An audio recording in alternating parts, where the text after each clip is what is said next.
आलिया साहब, सबसे पहले फवाद चौधरी साहब ने ट्वीट किया जिन्होंने कहा है कि ये जो लीक हुई है ये मरियम नवाज साहिबा की एवनफील्ड केस में बरियत से तवज्जो हटाने के लिए हुई है, हैकर ने जो की है। आपको क्या समझ आती है उनके बयान के बाद भी और ओवरऑल भी, ये कौन है हैकर और क्यों मरियम नवाज के उससे तवज्जो हटाने के लिए एक सिलेक्टिव आपकी लीक कर रहा है? बिस्मिल्लाहिर्रहमानिर्रहीम। थैंक यू बाजवा साहब। बाजवा साहब, मैं तो सिर्फ इतना कहूँगी कि दो लीक्स के अंदर बहुत फ़र्क है। जो ये वाली लीक है, ये मतलब जो उनकी लीक्स हुई थी वो तो हैक्ड ऑडियो लीक्स थी, और ये वाली जो हुई है ये टेप्ड ऑडियो लीक है। पहले तो हमें इन दो चीज़ों के अंदर फ़र्क समझ आना चाहिए। जो उन्होंने किया, जो आई वो सारी की सारी अब वो किसी सिस्टम में रिकॉर्ड हो रही थी, वो सिस्टम हैक हो गया और वो आना शुरू हो गई और पता लगना शुरू हो गया कि वो अवाम से किस कदर मोहब्बत रखते थे, अपनी पार्टी के अंदर उनकी क्या चल रहा था और ब्ला ब्ला ब्ला, वो सारी चीज़ें आपके सामने, वो मैं उनके ऊपर बाद में आऊँगी। जो ये खान साहब वाली है ना, मैं इसके ऊपर ये ज़रूर बात करना चाहूँगी कि ये जो है, ये खान साहब की जो ऑडियो बतौर वज़ीर आज़म थे और ये कौन टेप कर रहा था, इसके ऊपर पहले बात होनी चाहिए। और इसमें तो सबसे पहले ये बात होनी चाहिए, इसका मतलब है ये वही लोग टेप कर रहे थे जो अमरीकी साइफर का मुखातिब थे। ये वही लोग कर रहे थे जिन्होंने कुछ अरसा पहले ये ऑडियोज अंसार अब्बासी साहब को दिखाएं।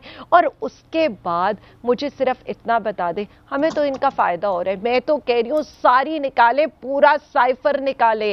ये जिससे भी इन्होंने, जो फवाद चौधरी साहब कह रहे हैं, बिल्कुल ये डिस्ट्रैक्ट करने की कोशिश करें। पहली ऑडियो लीक निकाल कर उसका बेनिफिशियरी कौन था वो आपने देख लिया। इसाकदार साहब नमूदार हो गए और अब तो माशाल्लाह वो सेनेट के भी कायदे ऐवान मुंतखब हो गए, फाइनेंस मिनिस्टर भी बन गए। और दूसरी बेनिफिशियरी ये जो मरियम नवाज का, क्योंकि कल से जितना बैकलैश एक उस जो अदलिया के फैसले के ऊपर आए, किसी के ऊपर नहीं आया। लेकिन यहाँ पॉइंट जो नोट करने के लिए हैं, जो अवाम के लिए भी हैं और बाकी लोगों को समझने के लिए भी हैं, कि आप बार बार जो ये लीक्स करें वो सिर्फ इमरान खान को सच्चा साबित कर रही हैं। इसलिए कि मरियम नवाज के सबके सामने, मरियम नवाज क्या, इनका पूरा वो जो भी लीक्स कर रहे हैं वो इमरान खान साहब का उसमें फायदा हो रहा है, वो एक आर्गुमेंट है। लेकिन साथ पाकिस्तान की कितनी बदनामी करवा रहे हैं जो भी लीक्स कर रहे हैं और जिन्होंने भी रिकॉर्डिंग की है। देखिए, आर्गुमेंट की तो बात ही नहीं है ना, बात सिर्फ इतनी है, इन्होंने कहा खान साहब ये तो साजिश है, खान साहब तो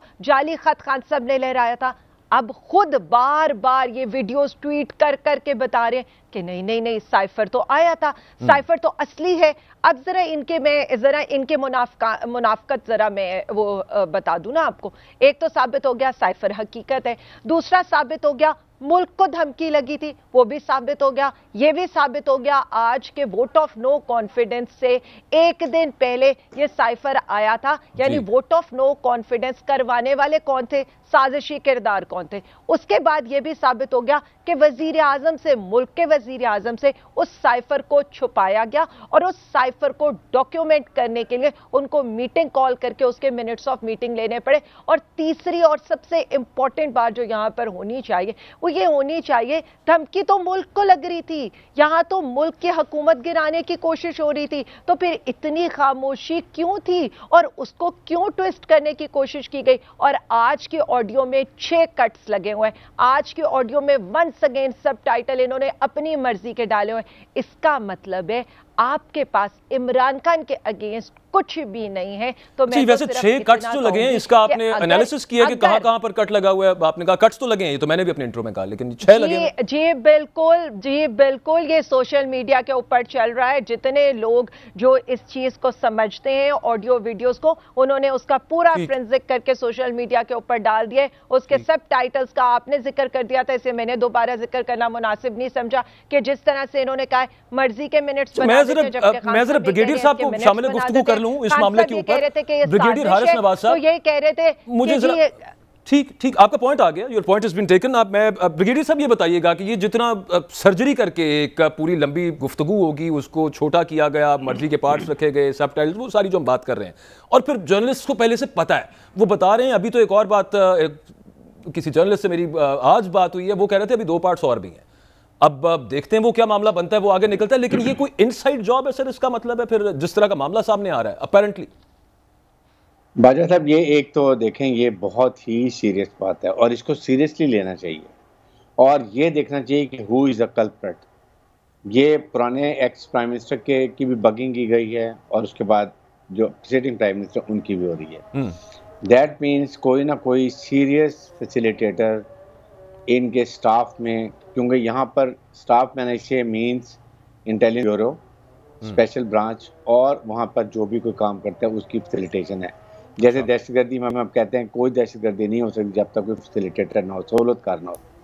तो इसको अब ये देखना चाहिए, ये हुकूमत की बहुत बड़ी रिस्पॉन्सिबिलिटी है। और अगर राना सनाउल्लाह को वैसे भी प्रेसिडेंट बना देते हैं, इंक्वायरी का हेड बनाते हैं, it may not work because then thing will mould, दो इसमें आईएसआई और वो बाकी लोग भी शामिल हैं इसके, लेकिन इसको बड़ा सीरियसली लेना चाहिए। ये नेशनल सिक्योरिटी इशू, पता नहीं कितने और चीज़ें निकल गई होंगी जो भी नहीं आ रही हैं। और फिर कट पे टाइमिंग के 2 दिन पहले, डिसीजन से पहले इमरान खान की इनकी एक लीक निकलना ऑडियो, उसके बाद ब्रिगेडियर साहब इसमें छोटा सा सवाल ये ले लीजिए कि आपने स्पेशल ब्रांच आईबी का जिक्र किया। फवाद चौधरी साहब कहते हैं कि अगर हमारी एजेंसी सियासी टास्क से उन्हें फुर्सत मिले तो वो पाकिस्तान की साइबर सिक्योरिटी को देखें, तो उनका फवाद चौधरी साहब का इशारा यहाँ पे आईबी की तरफ था कि उनको फुर्सत नहीं मिलती। नो, देखें उनका बिल्कुल गलत इशारा था। मस्ट नो कि ये रिस्पॉन्सिबिलिटी ही आईबी और स्पेशल ब्रांच की होती है। ISI has got nothing to do with it and IB has the latest equipment. पिछली ये नवाज शरीफ गवर्नमेंट ने they had spent lot billions of rupees on them कि ये इक्विपमेंट लेके दिया, ठीक है। अब बात ये कि इसके बाद ये टाइमिंग ये देखें, कट पीस ये हमें देखना चाहिए एंड वी नो कि what is happening. I am totally and I hate कि ये ऑडियो लुक किसी की भी हो, चाहे वो मरियम नवाज की हो, शहबाज शरीफ की हो, इमरान खान की हो या चीफ जस्टिस ऑफ पाकिस्तान की हो। It is not required. दुनिया में क्या तमाशा बना होगा कि दुनिया में क्या पाकिस्तान की बात हो रही होगी कि हम, ये हमारे मुल्क है, ये हमारी नेशनल सिक्योरिटी, एक न्यूक्लियर कंट्री, और ये एक बहुत बड़ा सवालिया निशान उठता है। इसलिए हालांकि हमारे न्यूक्लियर टाइम बड़ा थोड़ा सा है इस इशू को डिस्कस करने के लिए, बस लास्ट ये फरमा दीजिएगा कि आईबी बिल्कुल उनकी रिस्पॉन्सिबिलिटी है, उनके पास लेटेस्ट इक्विपमेंट है। वजीर आजम उस वक्त इमरान खान थे, किसके कहने पर आईबी ये सब कुछ कर रही थी कि उस वक्त के प्राइम मिनिस्टर को अगर टैप हुए और उनसे ब्रीच हो गया, उनको पता नहीं चला, या फिर अगर उनकी देखिए आईबी में डिफरेंट पार्टीज के लोग, एफिलिएशंस के लोग रहते हैं, और इंक्वायरी करने के लिए सबसे इशू है कि स्पेशल आईबी का हेड जो भी है and special branch, they should be suspended. जब आप सस्पेंड करते हैं तो फिर आपके लोअर स्टाफ खुल के बताता है कि जी इसमें हमेशा क्या सो कैन बी इन्वॉल्व। अगर वो सर पे बैठा होगा तो लोग डरते हुए बात करेंगे। इसलिए सबसे पहले अकाउंटेबिलिटी करनी है तो इनको रिमूव करें कमांड से, then do inquiry. I think then सच का सच इंशाल्लाह जरूर निकलेगा।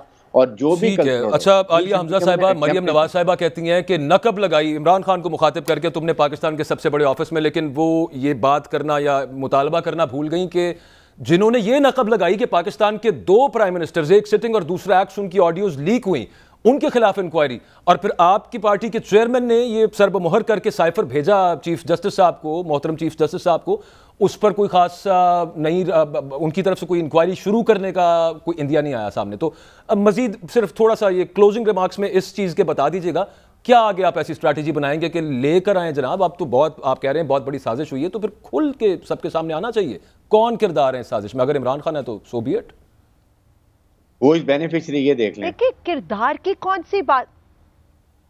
जी आलिया साहब, मैं जवाब जी बाजू सर, वैसे मैं एक बात कर रही हूँ, आप जिन खातून की बात कर रहे हो और जिनका आप लोगों ने पहले ये क्लिप सुना है, मुझे एक बात आती, कभी आज तक उन्होंने सच बोले हैं? कभी उनकी कोई बात सच से शुरू हुई है? वो झूठ से शुरू करती हैं और माशाल्लाह बिस्मिल्लाह पढ़ के वो झूठी से सारी बातें करती हैं। या जो वो बातें कर रही हैं, पहले उनसे कहना आप तो अपने जो है सिक्योरिटी संभाल नहीं सके अपने ऑफिस की, आप इमरान खान को क्या कहेंगे? इमरान खान की लीक्स तो मरियम कर रही हैं, सारी दुनिया को पता है कि ये जो दुनिया को पता है।